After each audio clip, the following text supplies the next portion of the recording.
soc Carles Martínez Novell, entrenador de la Ligue 1 a França i Lleroní, i jo també em sumo a les Franqueres 2024, Vila Europea de l'Esport. Bueno, doncs els meus inicis són aquí, un lloc molt important d'on estem fent aquesta entrevista, perquè jo soc lleroní, d'aquí són els meus millors amics, d'aquí vaig conèixer gent que és molt important en la meva vida,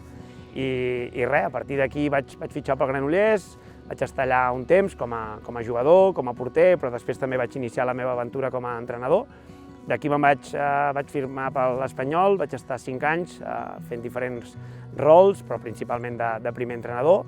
Vaig viure una molt bona etapa allà, això em va donar l'accés a anar al Barça, 4 anys treballant a la Masia com a entrenador de cadets infantils, i res,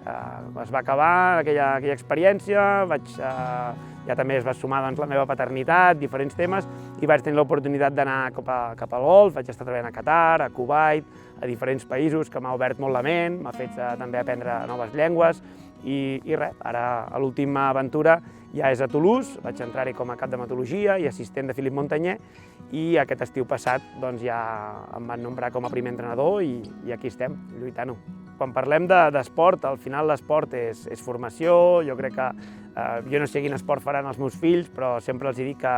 crec que m'agradaria molt que fessin un esport, el que fos, perquè els valors que això genera. Com dic sempre jo, hi ha 2 tipus d'esports, el de formació,